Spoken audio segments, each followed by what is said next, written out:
দীঘা নামটি সূর্যালোকিত সমুদ্র সৈকত এবং ঢেউয়ের ছন্দময়ে আছড়ে পড়ার চিত্র তুলে ধরে, কিন্তু সোনালি বালি এবং নোনা বাতাসের ওপারে লুকিয়ে আছে এক লুকোনো রত্ন, এমন একটি জায়গা যেখানে আধ্যাত্মিকতা সমুদ্র তীরের আকর্ষণের সাথে মিলিত হয় দীঘার জগন্নাথ মন্দির।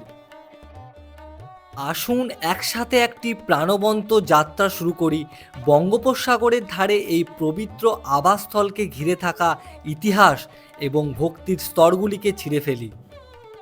এই ভ্রমণ ব্লগে আমরা জটিল স্থাপত্য অন্বেষণ করব, সমৃদ্ধ কিংবদন্তিগুলিতে ডুব দেব এবং শান্ত পরিবেশের অভিজ্ঞতা অর্জন করব, যা দীঘা জগন্নাথ মন্দিরকে ধর্মপ্রাণ এবং কৌতূহলী ভ্রমণকারী উভয়ের জন্য একটি সত্যই অনন্য গন্তব্য করে তোলে।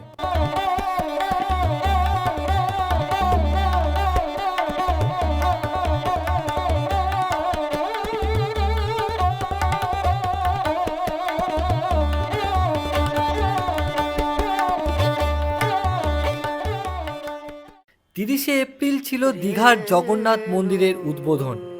সমুদ্র শহর দীঘা পাচ্ছে নতুন এক জগন্নাথ মন্দির। সেই জন্যই অগণিত ভক্তের সমাগম ঘটেছিল দীঘায়। আর সেই শুভ উদ্বোধনে আমিও পৌঁছে গেছিলাম এমন একটা দিনে সাক্ষী থাকার জন্য। জয় জগন্নাথ। আজ 30শে এপ্রিল, অক্ষয় তৃতীয়া। আর এই অক্ষয় তৃতীয়ার শুভ দিনে শুভ উদ্বোধন হয়ে গেল কিন্তু আমাদের দীঘার বুকে এক নতুন পালক, দীঘার জগন্নাথ মন্দির। এই জগন্নাথ মন্দির দর্শনের জন্য আমাদেরকে কিন্তু ছুটে যেতে হতো ভিন রাজ্য পুরীতে। আর এখন কিন্তু একেবারে কলকাতা থেকে মাত্র 3 থেকে 4 ঘন্টা দূরে আপনারা কিন্তু দীঘার জগন্নাথ মন্দির দেখতে পাবেন। আর এই শুভ উদ্বোধন করে গেলেন জাস্ট কিছুক্ষণ আগে আমাদের মাননীয় মুখ্যমন্ত্রী মমতা বন্দ্যোপাধ্যায়। চলুন ভিতর দিকে যাওয়া যাক। মূল মন্দিরের প্রবেশের আগেই দেখা যায় এরকম অনেকগুলি দীপস্তম্ভ বা বাতিস্তম্ভ। মূল মন্দিরের প্রবেশের আগে রয়েছে অরুণ স্তম্ভ, যার উচ্চতা 34 ফুট এবং 18 মুখী, যেটি ঠিক পুরীর জগন্নাথ মন্দিরের আদলে তৈরি করা হয়েছে। আর এই হলো মন্দিরের প্রথম প্রবেশদ্বার, যেটির নাম সিংহদুয়ার। আমরা সেখান দিয়ে ভিতরে প্রবেশ করলাম।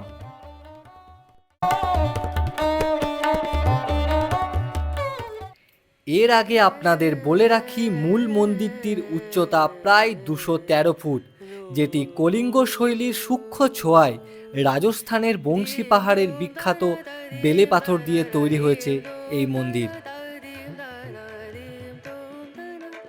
আর এই সিংহদুয়ারের মধ্যে রয়েছে কাঠের তৈরি একটা সিংহাসনের মধ্যে জগন্নাথ দেবের বিগ্রহ। ওই যে দূরে দেখা যাচ্ছে দ্বিতীয় প্রবেশদ্বার। সিংহদুয়ার পেরিয়ে যখন সামনের দিকে অগ্রসর হবেন, তখন দুই পাশে রয়েছে জলাধার, যেটি পদ্ম পাতায় ভর্তি। বেশ অপরূপ কিন্তু লাগছে এই দৃশ্যটা দেখতে।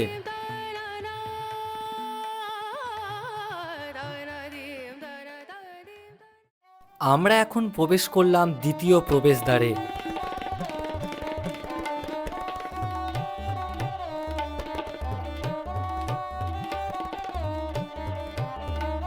এখানে ভগবান বিষ্ণুর অনন্ত শয্যার যে দৃশ্যটি, সেটি কিন্তু খুব সুন্দরভাবে প্রতিস্থাপন করা হয়েছে এবং এটি কোষ্ঠী পাথর দিয়ে তৈরি।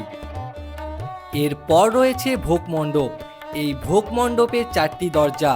ভোগমণ্ডপের পর রয়েছে নাট মন্দির এবং নাট মন্দিরের পর রয়েছে জগমোহন।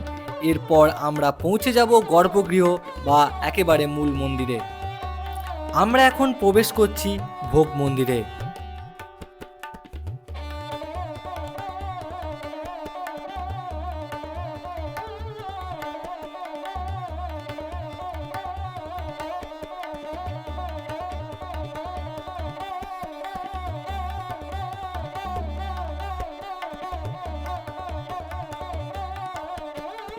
পুরীর মতো এখানেও 56 ভোগ প্রভুকে দেওয়া হবে।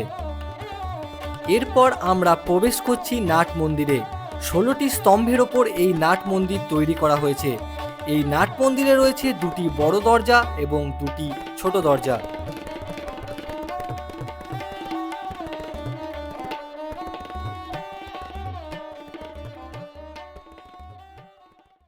এবং এরপরই রয়েছে জগমোহন। এই জগমোহন 4টি স্তম্ভের ওপর দাঁড়িয়ে আছে। তার ঠিক সামনেই মূল মন্দিরের গর্ভগৃহ। এরপরই আমরা দর্শন পাব জগতের নাথ প্রভু জগন্নাথের।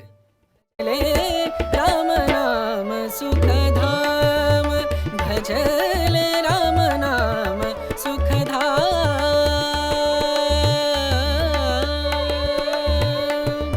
तेरा पूरन हो। তো এই মুহূর্তে কিন্তু অসম্ভব ভিড়। আমরা জগন্নাথ দেবের মন্দিরটা আপনাদেরকে দেখানোর চেষ্টা করলাম, আর ভিড়টা জাস্ট দেখুন, প্রচুর কিন্তু এই মুহূর্তে ভিড় হয়ে গেছে। এই জায়গাটা অল্প অল্প করে দেখাচ্ছে। চলুন এবার কিন্তু আমাদেরকে বেরিয়ে যেতে হবে, বেশিক্ষণ থাকতে দিচ্ছে না ভিতরে, কারণ সকলেই তো ঢুকবে, তাই না? কেমন লেগেছে দাদা, কেমন লেগেছে আপনার মন্দির? আমার তো খুবই ভালো লেগেছে, কারণ দীঘাতে সবাই বেড়াতে আসে, সমুদ্র উপভোগ করতে আসে। আগে ঝাউবন যে পরিমাণ ছিল হয়তো সেই পরিমাণ এখন কমে গেছে, আপনারা তো সবাই দেখতে পাচ্ছেন। কিন্তু দীঘাতে এখন সমুদ্র ছাড়া সেই অর্থে তেমন কিছুই ছিল না, যদিও কাছাকাছি কিছু স্পট আছে, তাও যেমন চন্দনেশ্বর, আপনার তালসারি, আপনার মন্দারমণি, আপনার তাজপুর সবই আছে, তবে উল্লেখযোগ্যভাবে তেমন এখানে কিছু ছিল না। তবে আজকে আমাদের মুখ্যমন্ত্রীর অনুপ্রেরণায় হোক, ওনার ইচ্ছাতেই হোক, ওনার প্রচেষ্টাতে আজকে এই যে সুন্দর একটা মন্দির এখানে তৈরি হয়েছে এবং প্রচুর লোক এখানে আসছে। এটাতে যেমন এখানকার যে মেন ব্যবসা হোটেল ব্যবসা, এবং এখানকার বেশিরভাগই লোকই তো সাধারণ জেল মাছের ব্যবসার উপর দিয়ে এদের দিনকাল আগে চলতো। ওই লোকেরাও এখানে ঝিনুক বিক্রি করে, আজকে তারা এখানে কোনো দোকান করতে পারবে, এখানে কিছু করতে পারবে, তাদেরও রোজগার বাড়বে।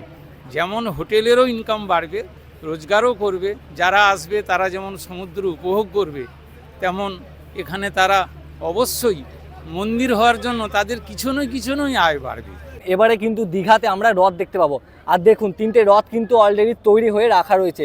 জগন্নাথ দেব, বলরাম, সুভদ্রা, পরপর তিনটে রথ কিন্তু এখানে খুব সুন্দরভাবে রাখা আছে। তো আপনাদের এই জগন্নাথ মন্দিরের টাইমিংটা বলে রাখি, এটা খুলবে কিন্তু সকাল 6টা থেকে দুপুর 1টা পর্যন্ত, আবার বৈকালবেলা খোলা হবে বিকাল 4টে থেকে সন্ধ্যা 8টা পর্যন্ত। তো পুরো জগন্নাথ মন্দিরটা আপনাদের ঘুরিয়ে দেখালাম, এবং জগন্নাথ মন্দিরের যে মূল গর্ভগৃহ সেটাও আপনাদের ঘুরিয়ে দেখালাম। তো আপনাদের ভিডিওটি কেমন লাগলো অবশ্যই কিন্তু কমেন্ট করে লিখে জানাবেন, আর যদি ভিডিওটা ভালো লাগে তাহলে একটি লাইক করবেন, এবং চ্যানেলে নতুন হলে অবশ্যই চ্যানেলটা সাবস্ক্রাইব করবেন। চলুন ততক্ষণে দেখা হচ্ছে নতুন কোনো ভিডিওতে। ভালো থাকবেন, সুস্থ থাকবেন, জয় জগন্নাথ। जग से हो